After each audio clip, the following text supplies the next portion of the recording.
Ah, voilà l'une des actions qui va contribuer à la chute de Monsieur Zellelan à la tête de son pays. Qu'est-ce qui se passe?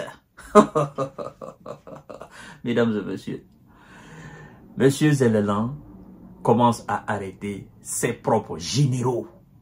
Ses propres généraux. D'abord, laissez-moi vous dire exactement qu'est-ce qui s'est passé. Vous savez, chez nous en Afrique, on dit, il y a un adage africain qui dit que lorsque vous perdez l'année, toute l'année, vous n'avez pas raison d'accuser tel ou tel mois. Ça veut dire quoi?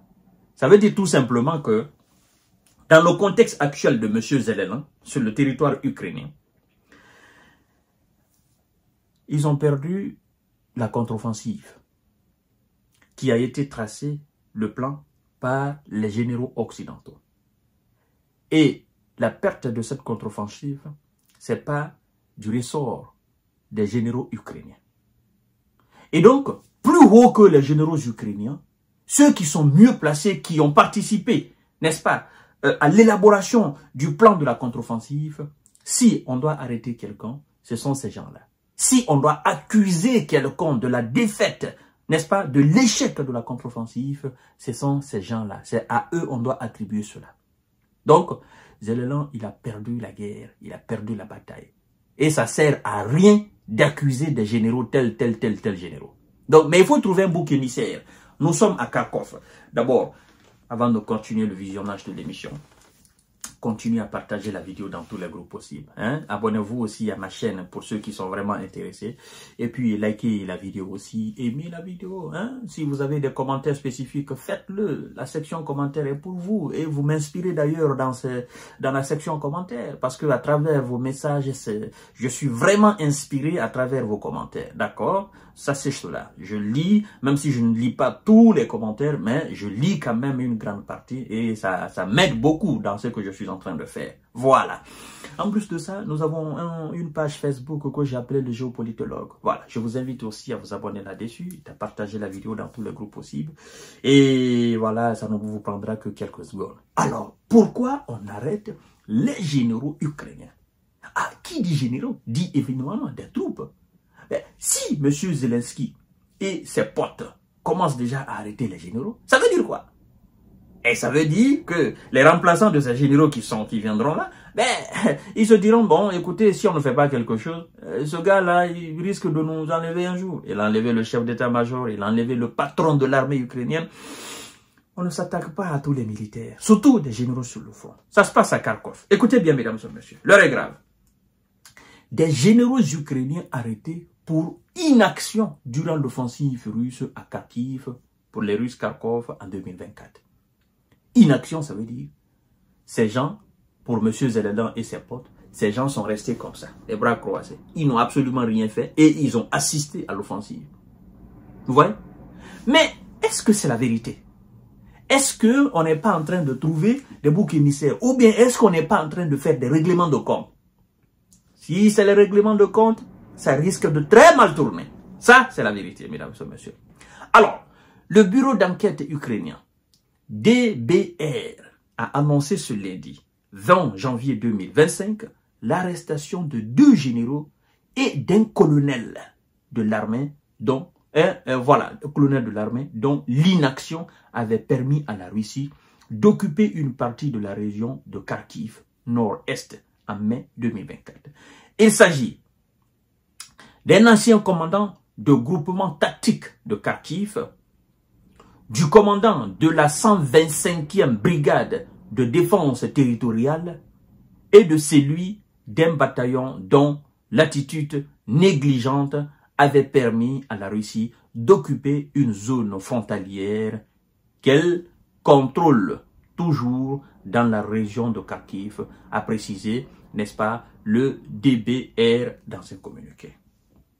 Alors, M. Zelensky, moi je pense que vous êtes en train de faire un règlement de compte. Qu'est-ce que ces 2 généraux et ce colonel marmonnaient contre vous? Parce qu'il faut quand même être, excusez-moi de l'expression, il faut quand même être dépourvu de sens, de bon sens et de quintessence pour pouvoir accuser qui que ce soit dans l'échec face à la Russie. Maintenant, M. Zelensky, je vous pose la question. Si vous dites que les généraux et ce colonel, d'accord, qui étaient des hommes de premier rang, d'abord qui étaient des donneurs d'ordre, effectivement, face aux éléments de la Russie. Moi, je vous pose la question.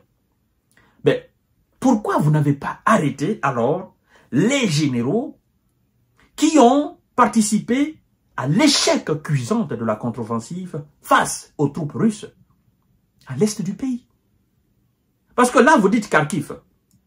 Maintenant, nous vous posons la question. Qu'est-ce qui a fait que vous avez échoué dans la contre-offensive qui était dans les conditions normales, initialement orchestrée par les Occidentaux pour repousser les Russes, voire même les chasser du territoire russe?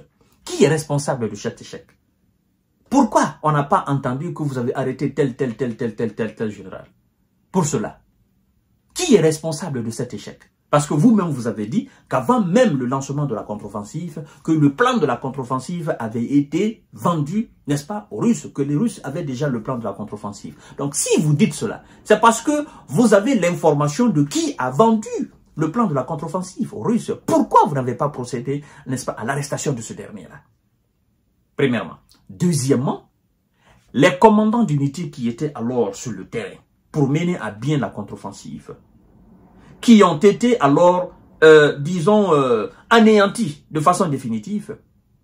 Est-ce que vous vous posez la question de savoir pourquoi ces commandants, tous, pas un, pas deux, pas trois, pas quatre, au niveau de toutes les lignes de contact face aux éléments de Vlado, pourquoi vous n'avez pas procédé à l'arrestation de ces commandants? Pour dire pourquoi vous avez échoué. Parce que vous dites là que ces généraux, c'est grâce à leur inaction face aux troupes russes que une partie de la région de Kharkiv a été effectivement conquise. C'est ce que vous dites. Et c'est la raison pour laquelle vous les arrêtez. Écoutez, nous ne sommes pas dupes. Si vous avez des règlements de compte à faire dans votre propre armée, l'heure est grave. Moi, je vous dis, écoutez, très attention. Parce que ce sont ces actions pareilles qui font que, un jour, on entend M. Zelensky a chuté ou tel. Parce que les militaires qui sont sur le terrain, ces gars en ont marre de ces ordres. Ils en ont marre de ces mesquineries au fait. Ils en ont marre de ces petits complots-là. D'ailleurs, vous êtes désapprouvé au sein de l'armée. Vous n'êtes plus aimé, M. Zelensky. Ça, il faut que vous compreniez. Vos potes qui vous mentent que l'armée vous soutient là, c'est faux. L'armée de Ukraine est très mécontente de vous, M. Zelensky. Ça, il faut que je vous le dise, la vérité. Et non, donc, si vous procédez à de telles opérations mesquines pour prendre les hommes, moi, j'en suis sûr que ces gars, ce sont des hommes forts. D'accord? Certainement, M. Zelensky avait commencé à entendre des murmures. Oh non, ils sont en train de faire ceci. C'est pourquoi, certainement, il s'est précipité pour les arrêter. Mais laissez-moi vous dire, si M. Zelensky joue à cela, c'est l'armée elle-même qui va se retourner contre lui. Ça, c'est la réalité. On arrête tel général parce que son inaction. Ceux qui ont fait l'action, ils ont fait quoi? C'est la question aussi. Ceux qui ont fait l'action, qui ont été décisifs, ils ont fait quoi? Est-ce qu'ils ont changé quelque chose? Non. Alors, et ceux qui ont été inactifs et ceux qui ont été actifs, ben, on a vu le même résultat. Il n'y a pas de différence de résultat. Qu'ils soient inactifs ou actifs, ils ont produit le même résultat. Le même résultat, c'est l'échec, c'est la défaite, c'est la chute des localités. C'est ça, M. Zelensky. S'il y avait au moins une différence entre ceux qui étaient en action, n'est-ce pas, qu'ils avaient avancé, qu'ils avaient repoussé les Russes dans une localité ou dans plusieurs localités, ou même qu'ils avaient procédé, n'est-ce pas, à la chasse de Russes dans toutes les localités de l'Ukraine, et qu'il y avait une partie des généraux, effectivement, qui n'avaient rien fait, et qui avaient permis, effectivement, la conquête de la part des Russes d'un certain nombre de localités, mais on ne serait pas là aujourd'hui. On se serait dit, ben, ce sont ces généraux, ils sont la cause de la perte des troupes ukrainiennes dans cette région. Parce que ces généraux, d'autres, n'est-ce pas, dans telle autre localité, effectivement, ils ont permis d'arrêter les Russes, ils ont permis de chasser les Russes. Mais ils ont les mêmes résultats. Décisifs ou pas décisifs, actifs ou inactifs, ils ont les mêmes résultats. L'échec. Alors, à quoi sert bon d'arrêter des gens? C'est des règlements de compte, mesdames et messieurs. Je vous reviens tout à l'heure pour notre série d'informations des comptes et cash. Partagez la vidéo dans tous les groupes possibles. Merci.